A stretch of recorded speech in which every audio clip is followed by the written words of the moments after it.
What is going on, gunfighters? Several weeks of some pretty long training, but good training for the private contracting job. Anyway, it is a day off for me, so I thought I'd get some new content recorded for you guys. Now, I've been trying to put out some new content every weekday for the patrons when I wasn't getting as much new out for you guys. But here we are, some new content. How about bolt actions for survival? Bolt action survival rifles. That's what we're going to talk about today. So if that interests you, stay tuned.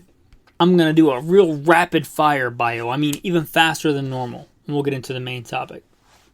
Don't forget to like, subscribe, leave a review, leave some stars, and please share with somebody you think will appreciate this episode.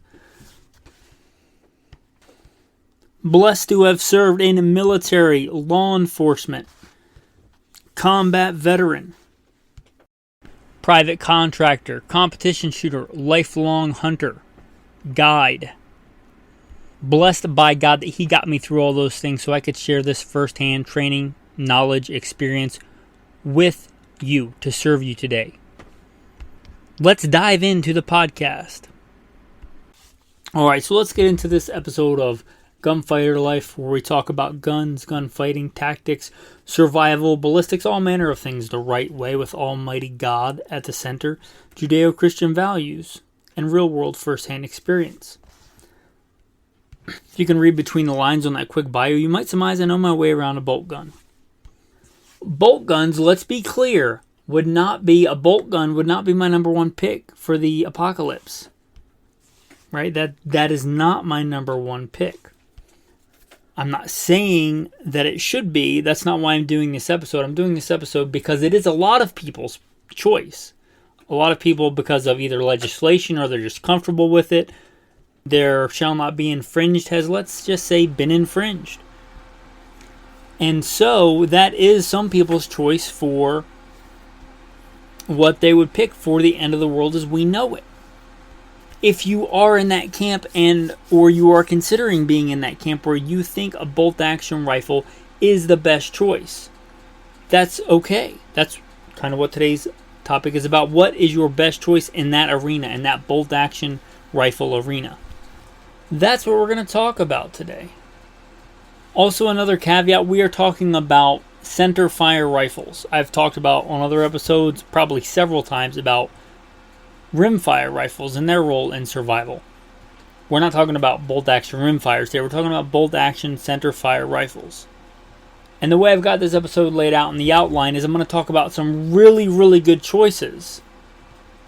And then, kind of the end, we'll talk about optics, we'll talk about caliber, and we'll talk about commonality. Like, what makes a good choice? What are some of the defining characteristics that are common to most, maybe not all, but most of the choices that we're going to talk about today? Now, an obvious place to start is the scout rifle. Baby, what's a scout rifle? It's a rifle for scouts. Yes, it is a rifle for scouts, and as such, it fits handily, not perfectly, but handily into the kind of apocalyptic genre, shall we say. A lot of people, I think, over-romanticize the scout rifle. It's not meant to be a main battle rifle. It's not meant to be a battlefield, go toe-to-toe with an AK, with an AR, with even a FAL or an M1A. It's not meant to do that. It's a rifle for scouts. But as such, it is meant to be able to deal with an adversary if necessary, but also to survive out in the bush for extended periods of time, which you might deduce would also come in handy for the end of the world as we know it, man. A lot of the things that people like and that were part of the criteria for a scout rifle: light, handy, maneuverable, the ability to feed it. These things also are handy in an apocalypse rifle. Now, there are many companies and many over the years that have made a scout rifle. I'm not going to bury the lead. My number one pick for this is the rifle that I have because I did a lot of research. I didn't just pick it by happenstance. And that is the Ruger Gunsight Scout Rifle. For a couple of reasons. One big one is it comes in stainless steel. We're talking about the end of the world, man. We're not talking about polishing a finely blued steel rifle. I hunt hard now. I beat the crap out of guns and break guns now. Right, I want my gun to be robust, and I like stainless.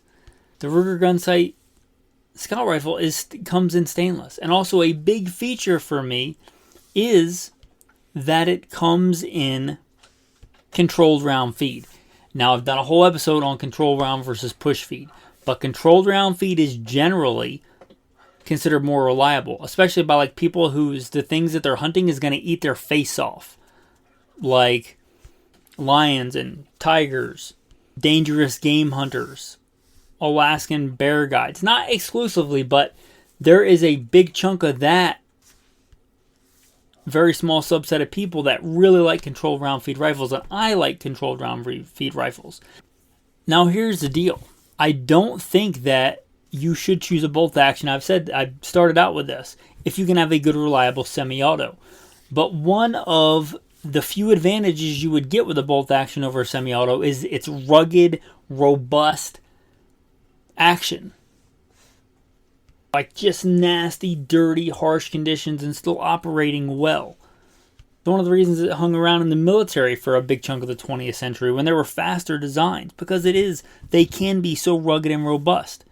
And many of those rugged and robust designs are controlled round feed. So if you're going to choose one, why wouldn't you go, if you're talking about the end of the world, with a really rugged, proven design like controlled round feed?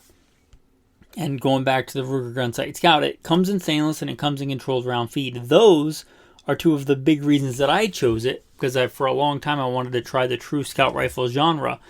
And so that's what I picked. So I'm not going to bury the lead. If you're looking, I would start looking there, unless you have other reasons.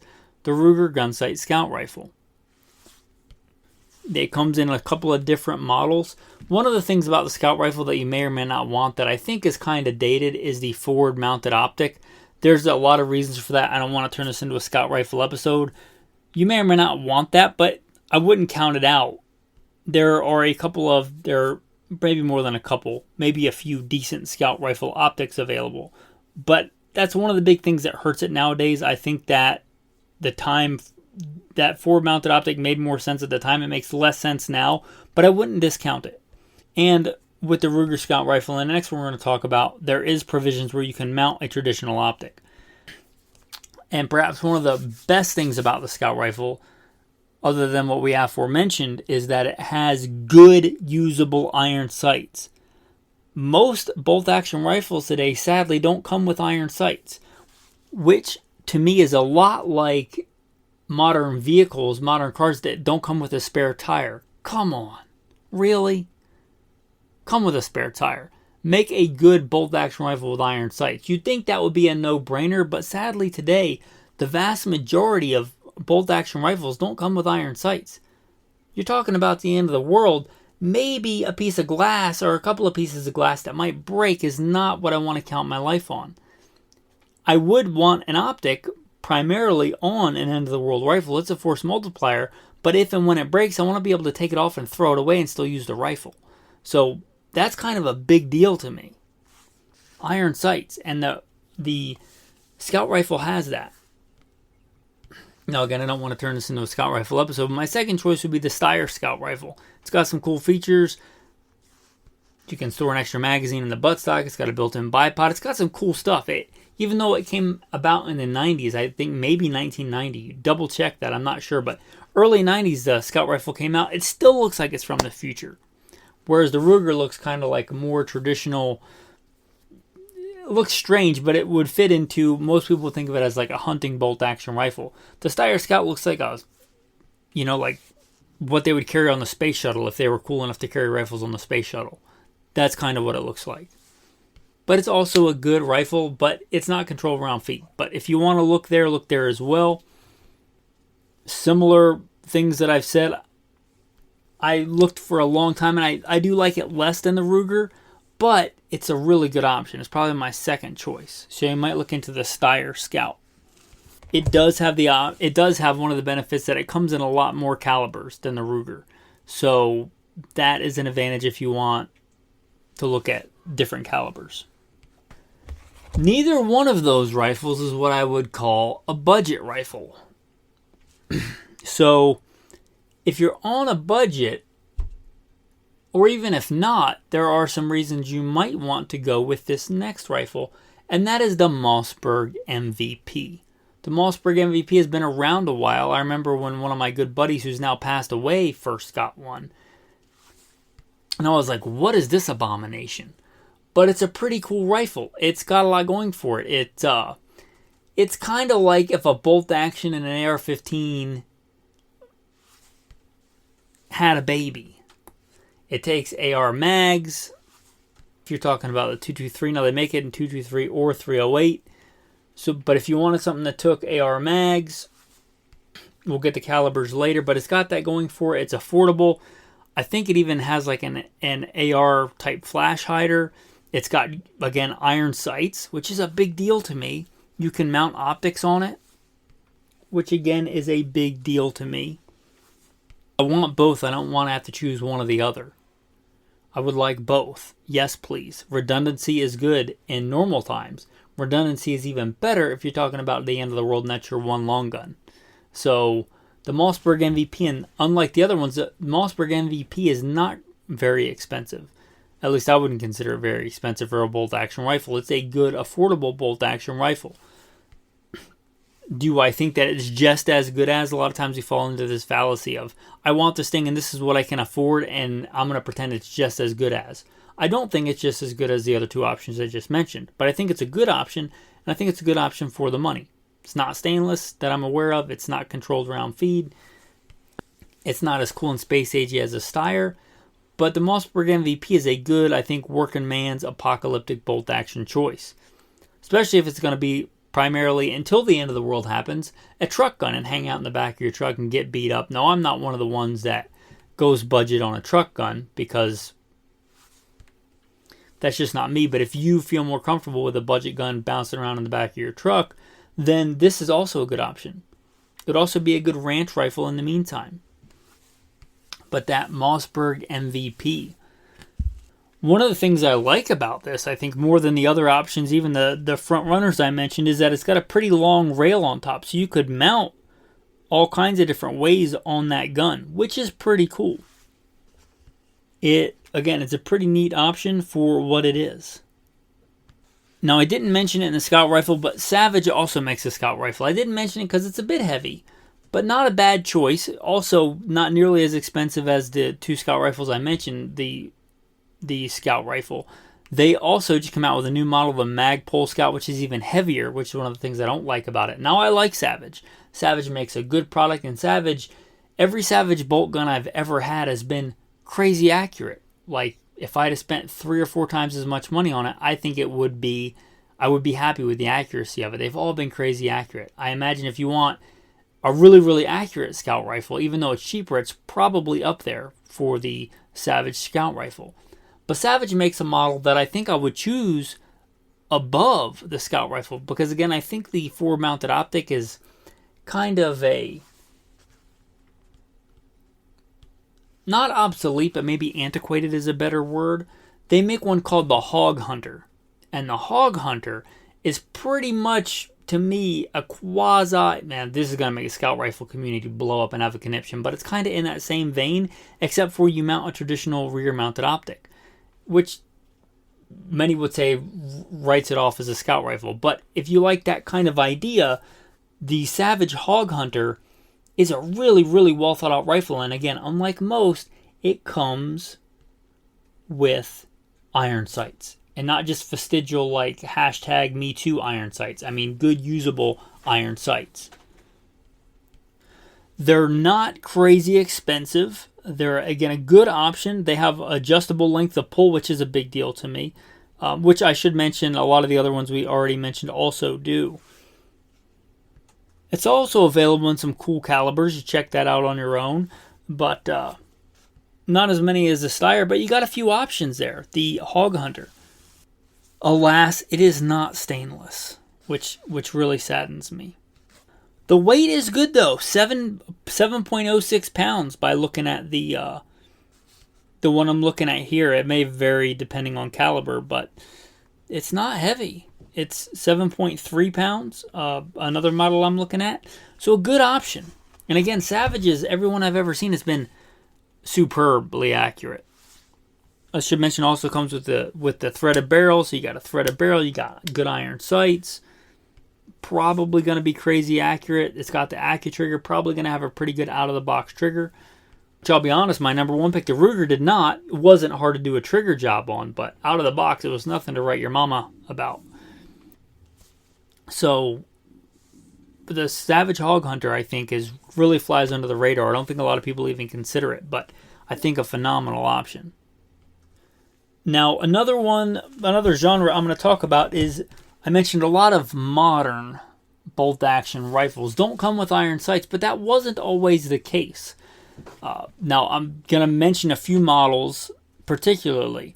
The older Winchester Model 70 featherweights, of which I'm blessed to have an original Pre-64, which if I had to choose a bolt-action, it would be my second choice. It's got a fantastically superb, if I'm being honest, a smoother, slicker action than the new Ruger. It's like butter. It's gorgeous, but it's blued steel, and I know me, and I know how hard I use guns. For that reason alone, I don't like it as much. But if blued steel is not a concern for you, it's called the rifleman's rifle. If you get an older one, you can get a Winchester Model 70 with iron sights. You can get them in a lot of different calibers. You can also get the new Alaskan model, which is very much like the older one, which has iron sights. Now you're talking about a wood stock and blued steel, so maybe not as rugged, but I mean, you're splitting hairs because there's plenty of... I still have a Winchester Model Pre-64. It's still going strong. There's probably plenty, and they're still very coveted to tell you how good they are.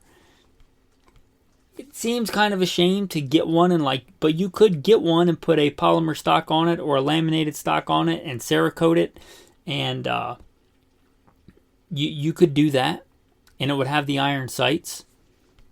You could also do the same thing with a Remington Model 700. Now, 700 is a push feed. I like it less, but they are inherently more accurate, I do believe. And they are very strong. They do break, but that's one of the great things about the 700 is they're common. They're maybe one of the most common bolt-action platforms on the planet. So, I mean, keep an extra extractor. That's one of the few things that break on that rifle. They are known for breaking extractors, but again, they're cheap enough. Get a spare and throw it in the stock if you're talking about the apocalypse. Break 2 extractors, you're doing pretty good living that long in the apocalypse. So maybe just get a spare extractor. It doesn't get rid of a lot of the malfunctions that are more common to a push feed than a control round feed, but the 700 is a good action. And a lot of the older 700s are going to have good iron sights. So an older 700 or an older Model 70. I'm sticking with those two because those are by far the most prolific. That I just did one on epic gun battles. That's one of the most epic American gun duels in the 20th century. The Winchester Model 70 or the Remington 700, both are good. Find an older one with iron sights. That's a lightweight version, a lightweight variant. Let's say the featherweight version of the Winchester Model 70. Or maybe a youth model of the Remington 700. But either one of those would be a solid choice. Now, there are some, again, those are the big two, but if you found an older, Browning A-bolt with iron sights, or you found an older Ruger M77 with iron sights, I'd say rock on. Those are also good choices. Some of the other cool choices, I mentioned the featherweight, if you're looking at a Model 70. But Remington made some less popular models that might actually be better for this.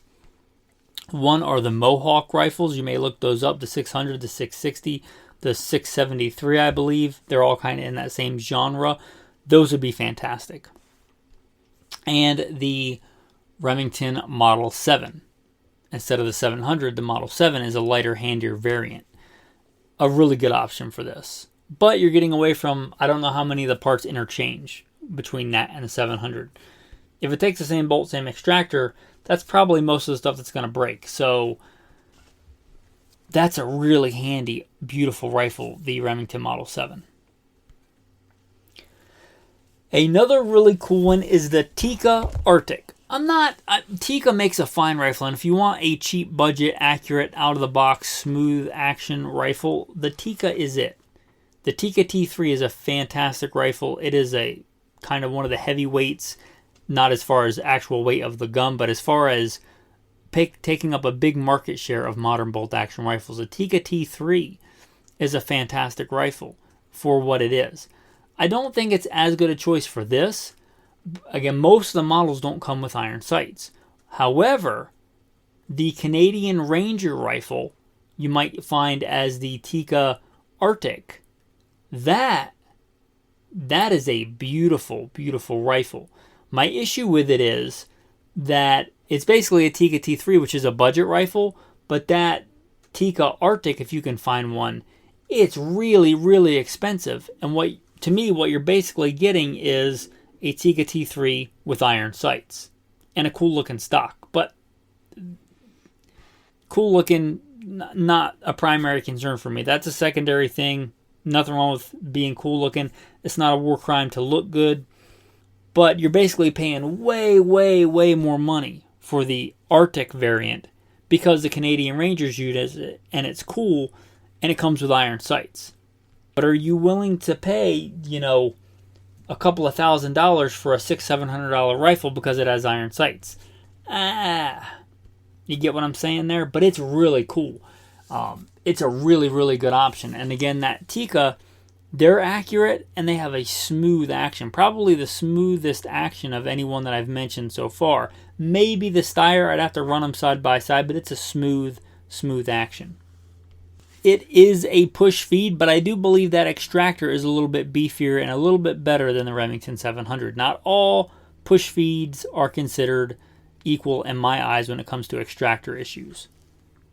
The Tikka T3 and its variants have a pretty beefy extractor. Another one, kind of a newcomer, is going to be the Sabati. And it's called the Sabati Rover Scout. And it is very intriguing. It is a good looking rifle. It looks elegant. It looks sleek. The weight is right. The price is right. You know that if you've listened, if you're a normal, regular listener, you know that one of my general rules for a gun you're going to trust your life to or somebody else's life to is the 3-year rule. I don't care who it is. Glock, Smith & Wesson, Colt, some of the best manufacturers under the firmament on the earth have issues with new models when they come out. From, again, Glock to Colt to whomever. This is a new rifle. I don't think it's quite hit the 3-year mark yet. So it's unproven. If it pans out, if you listen to this episode in a couple of years and it's proven, or you think that the apocalypse isn't going to happen for a couple of years and you have time to test it, it's got some cool stuff going for it. It has the rail, if you don't know, a lot of times on a rifle, not to insult your intelligence, but I've realized that I have listeners of all different levels of gun knowledge, gun IQ, if you will, gun experience. Usually you have a receiver and you put mounts, like a lot of times you'll put like a Weaver mount and then you'll put scope rings and then you'll put the scope. This has the standard 1913 rail built right into the receiver, which makes it simpler and less moving parts, which I like, again, in normal times. But if you're talking about, apocalypse, that's a really cool feature. So that is really cool. That Sabati Rover Scout, again, has potential. Here's another issue with it, though, is that I don't know that it shares many parts in common with many other rifles. Now, it's a bolt action. Bolt actions don't break that often. However, if something does break, again, the Remington 700, although it breaks not often, but it's known to break extractors, they're common. So that's a downfall to some of these more niche or off the beaten path rifles. Now, if you just got to be the cool guy, you don't want to run what anybody else runs. The odds of you running into somebody else with a Sabati Rover Scout when you're fighting off the hordes of zombie prairie dogs or zombie gray squirrels, chipmunks, depending on what region of the country you're in. Right, whatever the case is. The odds of you running into somebody with a Sabati Rover Scout, pretty unlikely. So if being the cool guy with the niche thing, you want to run the Sabati rifle with the, I don't know, whatever the equivalent hipster camo would be, the Alpenflage, and that's what you want in the apocalypse, and some Italian leather boots, rock on, man. It's a cool, intriguing option. Again, it's not proven, but it's probably, and I'm not going to bet my life on probably, but it's probably a good rifle. I just don't know yet. It does, again, have a lot of the features that I like. It's got the iron sights. It looks like good iron sights. It also has a rail so you can mount traditional optics or forward-mounted optics.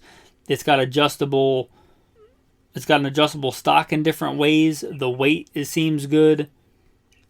Detachable box magazines with decent capacity. Good potential there. Now, let us talk about the Mil-Surp, because a lot of people that think about bolt actions for survival, they're going to think, why not the old proven Mil-Surp rifles? Well, a couple of reasons why they wouldn't be my first choice.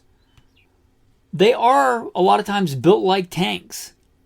A lot of times they kind of weigh like tanks also, though. They're heavy. And they're often big. Look at the Mosin Nagant, like the old 9130s. A tactical telephone pole. I guess one of the benefits would be if you had 3 guys that were armed with Mosin Nagants and bayonets, you could probably put them together and use them as a TP. You kill some radioactive bison and, make your own apocalyptic TP. That's how big those guns are. They are big. They are heavy. And despite what you might think in the lure, many of them are pretty inaccurate. We're talking a standard for the day for a lot of these World War II era rifles, which were good rifles at the time, is like 4 MOA. Some of you might argue and think, well, mine shoots this or mine shoots that. That's fine. But I'm talking about the standard of the day. If you look at the old military standards for these old military rifles, it's like 4 MOA. How many of you today are happy with a 4 MOA rifle? And answer that honestly before you start trying to justify these old Mil-Surp guns. They're big, they're heavy. They are rugged and robust, I'll give them that. However, and they do have good usable iron sights. And if you're only an iron sight guy, that's fine. But again, I kind of want both. I kind of want the option of a force multiplier, of a modern optic on a rifle, but also good iron sights. And although some of these rifles you can mount an optic on, a lot of them are kludgy. A lot of the mounting systems they had are nowhere near as good and robust as the mounting systems that we have today. Look at like a Mosin Nagant sniper, which are some of the best Mosin Nagants. That was a good optic and a good setup for the time, but it's kind of crap compared to today's standard for mounting optics and having a good usable optic. And a lot of the workarounds we have for these older military rifles are just that, they're workarounds. They were never intended to mount good modern optics. Also, a lot of the triggers on them are pretty bad. So there's that. So you got weight, you got accuracy, you got inability to mount optics. You got a lot of downsides. Now that said, if you find a decent old sporterized rifle, a lot of these post-war, because they were cheap and readily available, because World War II had a lot of rifles in it and a lot of them came back as surplus. A lot of them are cheap. Not as cheap as they used to be, right? If we were having this discussion 20, 30 years ago, that would be a big advantage, but probably not today. If you got a Mosin Nagant when they were under $100 and you still have it, then that's fine, but many of these other rifles are going to be far more expensive. Guys, look what a decent condition 1903 costs. And they have good iron sights, I'll give you that. But they're also heavy. And if you look at what a good condition 1903 costs, you can get a lot of other rifles on this list that we talked about that, unless you just want it for nostalgia, and nostalgia is probably not saving you in the apocalypse. Right? Again, I'm not saying you're wrong, but it wouldn't be my first choice. If you find an old sporter like a 1903, especially if you live in a country that was part of, the British Empire long after we separated from the British Empire, but we'll get to calibers later, but 303 British, and you live in a place where that's the predominant caliber still, then that makes more sense. Probably not finding a lot of these modern scout rifles and stuff in 303 British. It's pretty outdated. But if you live in a part of the world where that's the main caliber, then that makes more sense for you. But if you find like an old sporterized American 1917 or British 303 SMLE of whatever pattern, and it's already sporterized and it has a good optics mount on it and it's cheap and it might be heavy, but you get the idea. I'm not saying it's the worst option, but I'm saying it's not even in the top of the list for me. Really, any Mil-Surp rifle. If you're really on a budget and you really find a good deal on an old beat up, Mosin M44 carbine, which probably still weighs more than a lot of these rifles that are on the list today, maybe, but again, you're not really going to run optics. So again, not my first choice, so I'm not going to go down the list on all the different Mil-Surp options there are out there. Not my first choice, but not the worst choice either. Like if you say to me 1903, well, I would say to you, get a Winchester Model 70 featherweight that we already talked about. It's a lot newer, same action, basically, not an exact copy, but they look at the lineage of it. Probably more accurate, probably lighter, good iron sights, good ability to mount good modern optics. So just one example. Now, we could go one of two places. We could go to caliber or we could go to optics. I guess let's go to caliber. My number one choice, and I put this out as a question as I was working on this on the Patreon page. We do stuff like this all the time on the Patreon page. You can go there. A lot of stuff is public like this was. You can vote. You can still go back after you listen to this if you want and vote. I have to scroll through some Patreon paid members only stuff, but it'll be on there. What would your caliber be for bolt action of the apocalypse? No surprise, it was my choice. It was many people's choices, and I voted after many of the people voted, so I didn't skew the numbers. But 308. 308 is the most versatile center fire common rifle caliber, period. You may argue that there are some better ballistically calibers, and I would say, yeah, you're right. There's a lot of better calibers ballistically. But as far as economy of scale and being a versatile caliber, 308 is the bee's knees, baby. It's where it's at. It is economy of scale, really affordable, really available, which if we're talking about this kind of role is really important. It's also really capable.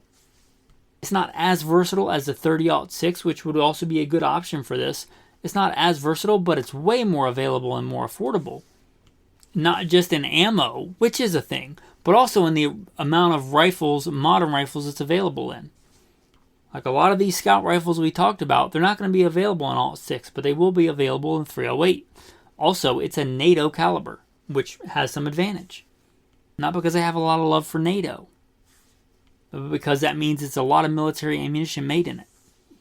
The 308 is kind of the standard. Now, let me give you the numbers here. 308 got 57% of the total vote. The options were 308, 223, 30-06, 65 Creed, and other. The second most popular one came in at 29% of the vote with the 223-556. Now, pray tell, with the mighty power of the 308, why might one choose a 223-556? Well, the same reason the military did. They went from 308 to 556. Now, I would still choose, again, 308 is my number one choice. But you may fall into the camp of 223-556. We talked about the standard AR mags, which are cheap and common and available, and some of the guns we talked about take the AR magazine. Also, we talked about cost availability of ammo. I mean, even though the 308 is common and available, it's not as cheap as 556. And it's our current military round. Technically, the M5, M7 has replaced it in 227 Fury. We'll see how that pans out. But for the foreseeable future, the 556 is probably the most common by volume rifle caliber in America, if you're listening in America. But the main advantage to me isn't even those things. The main advantage to me is weight. If you're talking about bugging out on foot and a bolt action centerfire rifle is your choice, it wouldn't be mine, but if it is yours, we go to that size and weight of ammo, right? If this is all the ammo you're going to have for this foreseeable future, do you want 500 rounds of 5.56 or 200 rounds of 308, right? It makes a difference. Also, where do you live? If you live in a real urban environment, people hive, Dallas, Fort Worth, metro area, which is like a big chunk of the entire state of Texas, I would consider one big urban city basically. Or the Northeast. A big chunk of the Northeast to me is just one giant, call it the New England Metroplex, metro area. It's a people hive. That's a different environment. And there's really nothing, that's a lot different environment than where I am at. I'm in what I would consider the Wild West section of America. Very sparsely populated, big animals, lots of flora and fauna. That's a different environment. You might be in an environment where you think that 223 is a better choice. And I'm not here to peen your Cheerios and tell you got to have 308. 223 would be a fine option for those reasons, especially size and weight of ammo. So that would be my second choice, and it was the second choice in the poll. So 5.56 223 is also a good choice. If you're talking about the scout rifle arena, the ones we talked about, some of them are available in 5.56 223. They're mostly, I think they're all available. All the scout rifles are available in 308. That is the predominant rifle caliber in scout rifles. But many are available in what the community jokingly calls the Cub Scout in 5.56. So that's going to be your second choice. And for many of the reasons the military went to it, it's lightweight, it's easy to carry, takes up less space, takes, less weight per round. It is less powerful per round, but you get the idea. It's got some real advantage there. Again, we talked about briefly the 30-06, but the 30-06 is perhaps the most versatile caliber.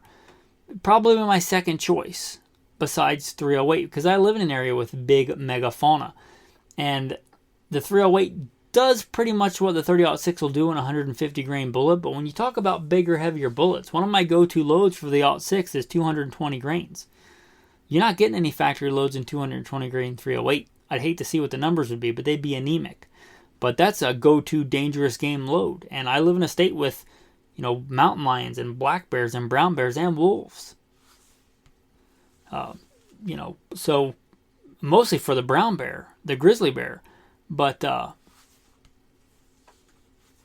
I have lived in Alaska. The 30-06 with heavier bullets, it's a more versatile cartridge, just put it that way. You can go down 110 grain, you can go up to 220 grain. It's the most versatile, so it deserves some consideration. It's also very common. Not as common as 308, 5.56, but really, really common. Another, and there's a whole category for other, but another one that's kind of forgotten is the 243. Now, if you don't want to go all the way down to the 223, you find it a bit anemic. Like maybe it's a round that's okay, the 223 for women and gender confused individuals, but for a man, 223 is not big enough. If you're in that camp, then you might look at 243. 243 is a lot closer on the spectrum if you look at the numbers to a proper full-powered rifle cartridge than 5.56, which is an intermediate rifle cartridge. 243 is a phenomenal choice. It's not as common, but it's not uncommon. It also, since the bulk of your weight in your rifle cartridge, a lot of that is in the projectile usually being made mostly of lead. So you get a lot of the power of the 308, but less of the overall weight. So 243 is worth considering. Another one that's really common today, one of the few more modern cartridges that really hung on, is the 6.5 Creedmoor. The 6.5 Creedmoor is a great cartridge. Again, ballistically in many ways superior to the 308. It's not nearly as common though. It's not uncommon. So 6.5 Creedmoor also really, really in there for consideration. I would really look at the 6.5 Creedmoor. You're not saving a lot of weight over the 308, but you're saving some. Also, unless you're talking about big, heavy bullets, you're kind of splitting hairs when you're talking about one being more powerful than the other. One may have a little bit better numbers, one's got higher sectional density, better ballistic coefficient.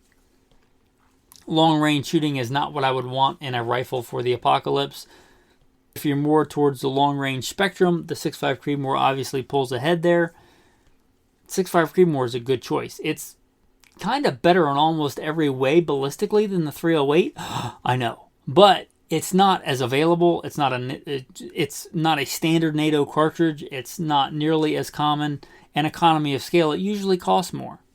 Now, if you're planning on packing up on only the best, most premium ammo, it's pretty even. Like if you're talking about, stocking up on trophy bonded bear claws or terminal ascent or, nozzler partitions or something like that, the difference is minimal. But if you're talking about just practicing a lot of cheap ammo, the 308 still pulls ahead there. So it's still my number one choice, but 6.5 Creedmoor bears some consideration.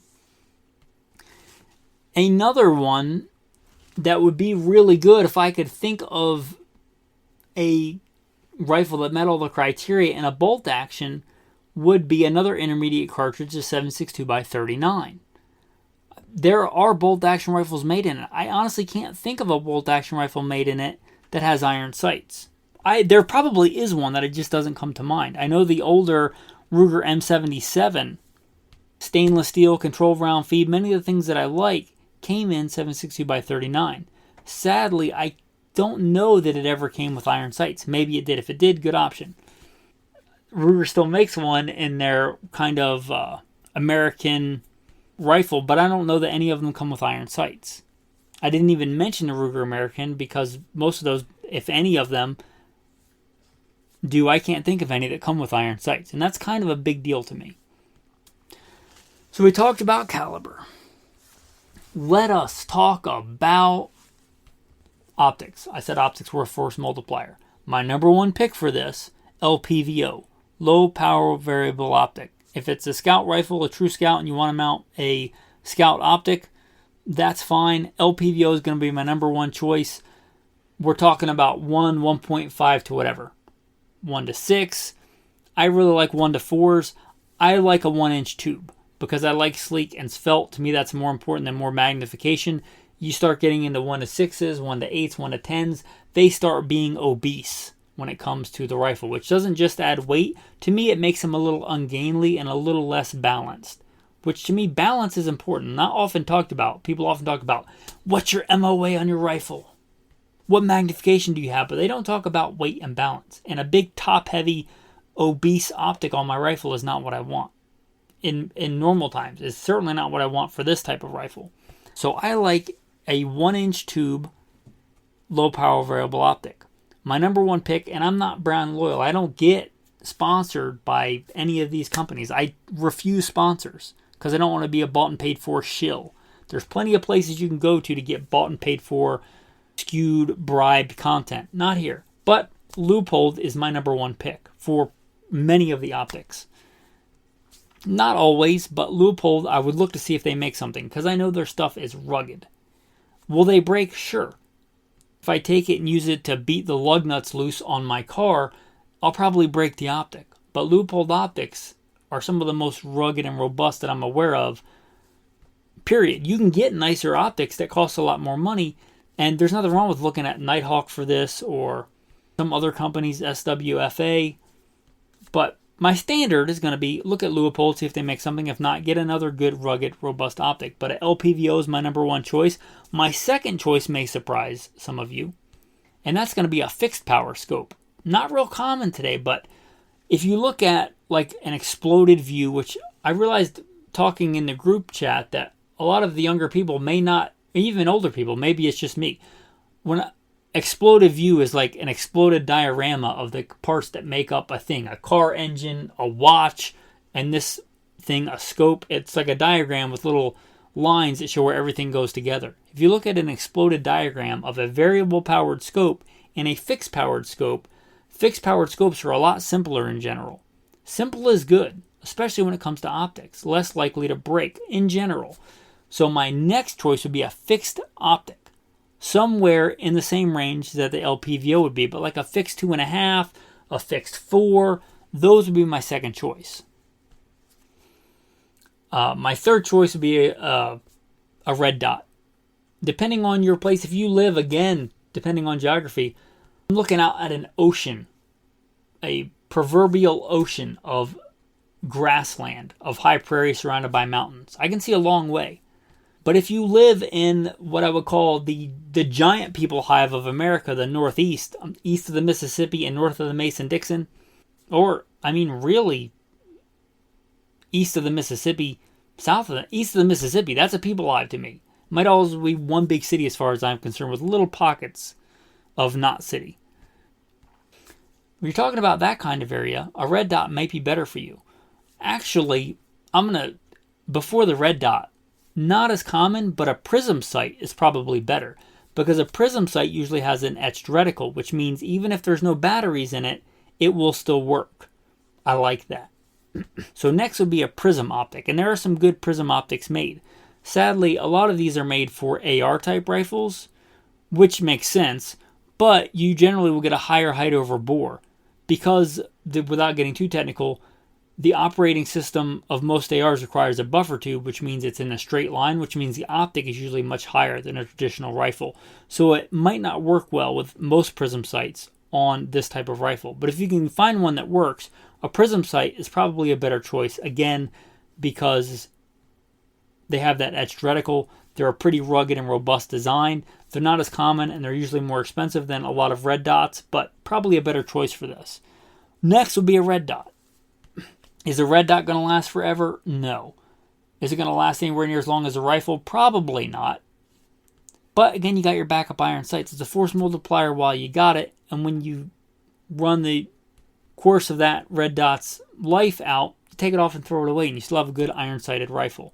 So that'd be another choice. One of my last choice would be the most common that you see on many bolt action rifles, like a 3-9. 3-9 is fine if you sit on a stand and you shoot deer over a corn pile at 100 yards.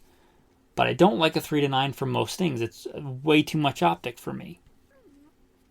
Because if we're talking about this is going to be your one long gun for the alpaca lips, if we're talking about doing up-close personal CQB type stuff, which I was an urban warfare instructor for the United States Marine Corps, that's a big bulk of modern combat. I don't want a 3-9. So that's going to be one of my last choices for an optic.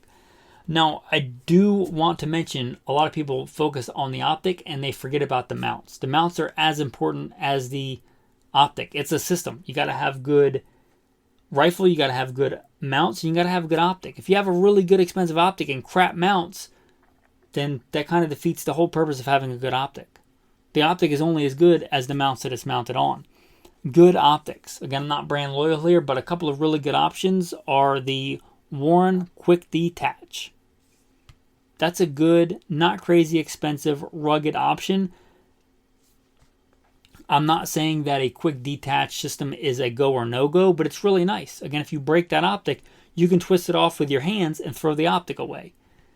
You could literally be running to cover, take the optic off, and re-engage with iron sights. That's kind of nice. My second choice would be something with a big bolt on it, because although not as fast to take off, you could just take a multi-tool, which hopefully you'll have some kind of tool in the apocalypse, like a Leatherman, and take it off and throw it away. My choice after that would be a simple one-slot old-school flathead type mount, because you can probably, even if you can't find a flathead screwdriver, which you probably can, you'll probably find something flat and thin to put in there, like a quarter, and take that thing off. So those mounts are really important. My least favorite, but often very common today, is something with a bunch of little T25 Torx type bit heads, which you pretty much need a specific tool for that, and a small one. Now, if you do run that kind of optics mount, even if you have the tool, you're probably not taking it off quickly. If you do have that kind of rifle, take that tool and mount it somewhere on the rifle. I don't care if you duct tape it to the stock. I don't care if you put it in a hollow in the stock. But if you need a tool to take off the optic, probably have that tool on the rifle somewhere. That's just we'll use that as a tactical tip for the day. If you need a tool for that rifle specifically, for any kind of routine maintenance or for the optics mount or something, have that tool attached to the rifle if it's a rifle like this for a life-saving implement. Many modern rifle stocks, especially the polymer ones, are hollow. You might want to put like an extra round back there, or if it fits, an extra magazine with rounds in it back there. A bore snake, the tool we talked about, stuff like that in the stock. That'll be your tactical tip of the day. Usually I put it in at the end, but it's a good thing to put in here, so let's shove it in. Now, I want to kind of conclude this with what can we deduce from these top picks for a survival bolt-action rifle? What are some common traits? If we drew a Venn diagram with a bunch of different circles, where would a majority of these rifles overlap? Okay, so a general purpose rifle, right? Not a one-trick pony. Despite whatever fantasy you might have, you're probably not going to be a sniper in the apocalypse. If you are, you'd better have a team of guys that are handling everything else. If you have to move through a city, your sniper rifle is not a great option. While you're moving through the city, if you get set up in Overwatch as a designated marksman or something, that's fine. But you want a general purpose rifle, and that's one of the biggest things here. You want a general purpose rifle. It's good at a variety of situations. Like 300 Win Mag is a fine cartridge. It's a better cartridge than most of the ones we talked about today on the list for if you were going to hunt brown bear or if you were going to hunt moose. And maybe you'd get to hunt a moose in the apocalypse and not need a tag for it. In all my years of hunting, I've never drawn a moose tag. I've been hunting a long time. But it's possible, and if that was the scenario in that specific situation, a 300 Win Mag or a 338 or a 35 Whalen would be a better choice. That 35 Whalen is not a great choice if you're kicking down doors. So a general purpose rifle, that's one of the biggest overarching centers of this Venn diagram. General purpose. Size and weight. One of the reasons I started out with the scout rifle is size and weight. We talk about not being a one-trick pony and being generalist. You want a light, handy rifle. And light and handy don't always go together, but they often go together.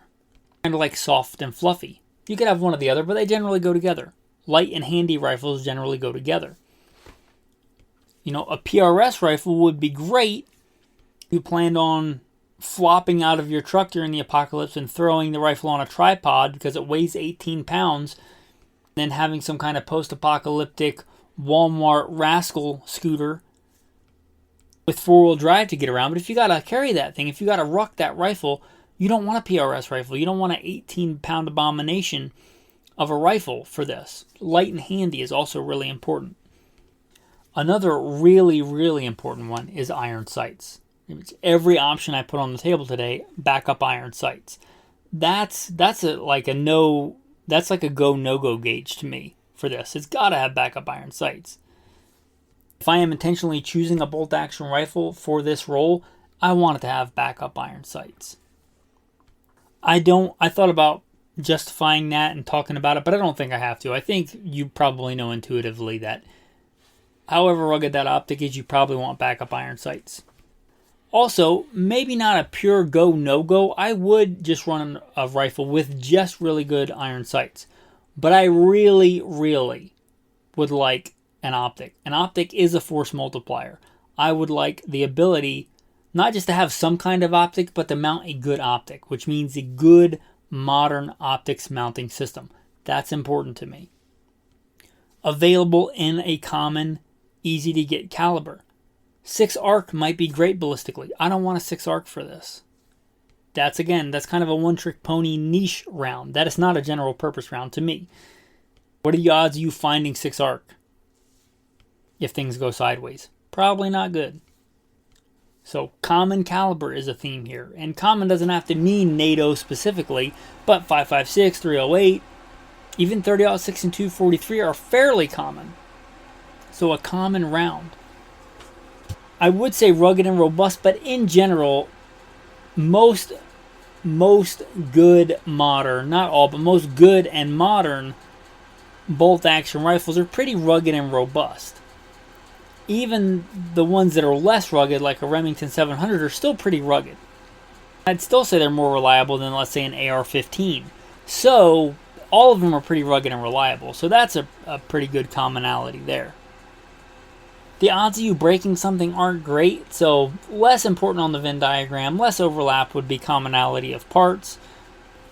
Because again, even if you do break something like an extractor, extractors are pretty small. We talked about, store it in the stock, tape it to the rifle. But there's not a whole lot of moving parts on many of these bolt-action rifles. That's one of the big advantages. There's probably still quite a few.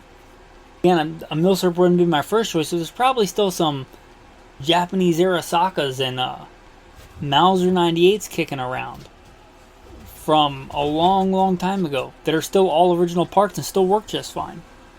So they're all kind of rugged and robust with few moving parts. But if I can have a common system where I might be able to find parts or get parts, that's pretty important. Things that are less important but that I still personally, and I will put this in the personal category for me that I like controlled round feet if I'm talking bolt action. I also really like stainless steel. Those are pretty important to me. They may not be important to you. If you live in Arizona, stainless steel may have little or no importance to you.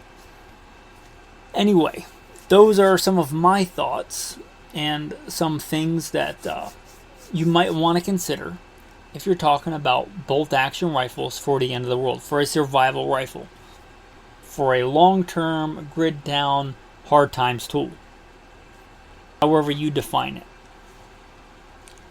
Anyhow, I hope you enjoyed this episode. Guys, if you did, been doing this podcast for a lot of years.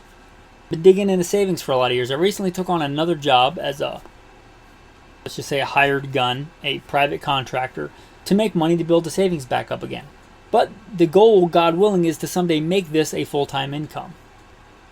If you want to help that come true, if you want to help support this podcast, if you think you got something, not a pity party, but if you think that you got some value out of this and you want to give that value back, consider becoming a patron.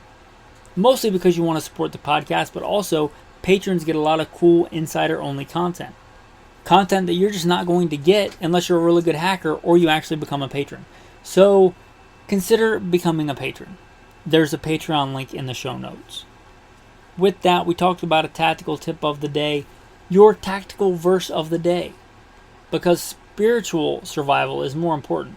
Eternal salvation is the ultimate goal. If you win 100 gunfights, if you make it through the apocalypse for decades, and you die and go to hell, you lost. Game over. You missed the point. Your eternal salvation, that